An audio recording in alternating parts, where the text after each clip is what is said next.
Hi everyone, it's Evangeline here at eTrailer, and today we'll be taking a look at the Saris Bones EX trunk mounted bike rack right here on our 2020 Toyota Corolla. So with your Corolla, you have some different options when it comes to carrying around bikes. I always recommend, if you can, try to get a hitch mounted onto your vehicle. That way you can carry a hitch mounted bike rack. In fact, if you're trying to find a place that can get that done, check out our dealer network right here at eTrailer.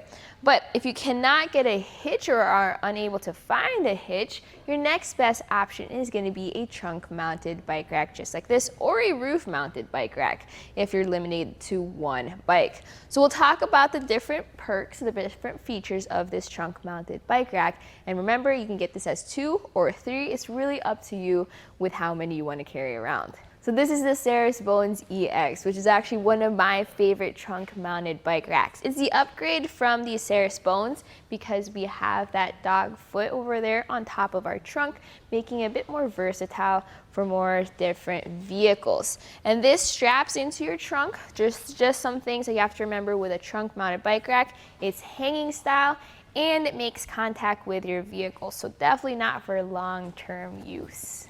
So let's talk about the way our bike is mounted to this trunk rack. So we have 2 mounting points here on top, and then our third, which is actually my favorite, which is our anti-sway. When you have multiple bikes on a bike rack, you want to make sure they're not all swaying into each other. So quick comparison. This is how much sway we have with that attached, and when we take that out, look at how much more sway we have. Definitely a very important feature. Now you are going to have movement of your front wheel, so use a cam buckle strap to strap those front wheels together and prevent sway there. So let's continue with the other straps. You just press this button. That helps you disengage the strap. Pull that out all the way. I like how it sits in the upward position, making it easier for you to grab your bike, lift it through the arms, and from there, you get to go on a bike ride. With the bike off, we get to take a closer look at our straps and our cradles. So I personally am a huge fan of how these straps are all built. They kind of look like octopus arms with how we have those grips on the inside. And then when you store them, or when you use them to ratchet around your frame, you have this pull tab here, making it a lot easier. With everything tightened down, you also have that nice, sleek, arched look.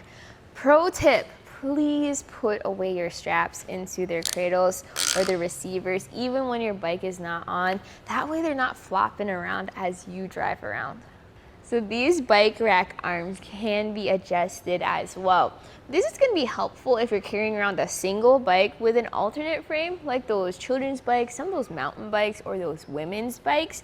That way, if you turn these knobs, this can loosen the arm, then you can swing it through towards the middle and adjust it to however high or however low you need.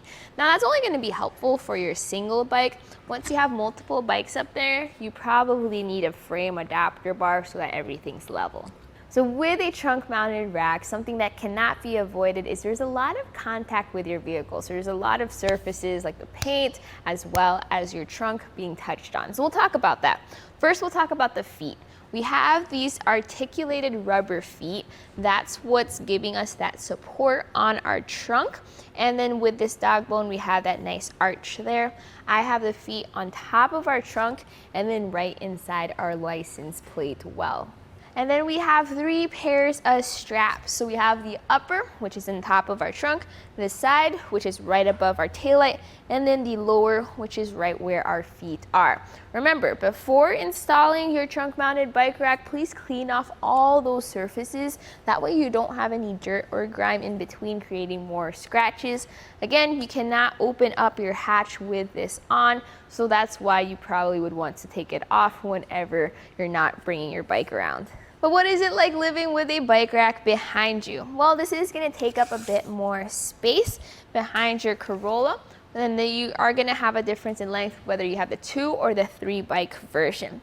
So measuring from our furthest point, which is going to be our bumper here, to the end of the rack, it's going to sit at 28 inches. The distance apart for the cradles are going to be about 6.5 inches center to center, so that's how much less space the 2-bike version will carry. Also notice with it up like this that you are going to lose that visibility through your rear windshield. So you still will be able to see out of it. You also have your side mirrors for when you back up and things. And then with your backup camera without any bikes on, you'll be able to see through that. But this is going to take up a lot of space behind you. Definitely something to keep in mind, that length added plus how much space it takes up whenever you're backing into your garage or trying to park into a really tight spot. Now, if you're not taking your bikes out just yet, but you want to keep your bike rack installed for when you are ready to go get them, what you can do is move this into the compact position. This is also going to be the same process you'll go through when storing this inside of your trunk or even in your garage. So you're going to bring these arms down, and you see how they take a little bit less space than when your arms were up. Let's take some measurements. Measuring from the back of our bumper again, this time to the end of the bike rack over here, it sits at about 13 inches of length. Big difference compared to when the arms were up. Again, even in the compact position, I do not recommend keeping this on there for a long term.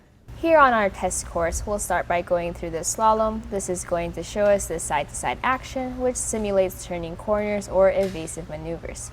Once we get to the alternating speed bumps, we'll see the twisting action. This will simulate hitting a curb or a pothole or driving over uneven pavement. Now lastly, we're going over some full speed bumps, and we can see here the up and down action, and this will just be like driving in and out of a parking lot, garage, or driveway. So my personal thoughts about this bike rack is with a 35-pound weight capacity per bike, this is definitely going to be a good fit for most of your regular bikes, definitely not your big electric bikes, though those are something that you really would need a hitch-mounted rack for. As always, I always recommend trying to get a hitch-mounted rack, but I understand that your options can be limited sometimes, especially if maybe you do get a hitch, but it's a class 1 hitch, then you're limited to 2 bikes. This might be the easiest way for you to be able to carry up to 3 bikes on your Corolla.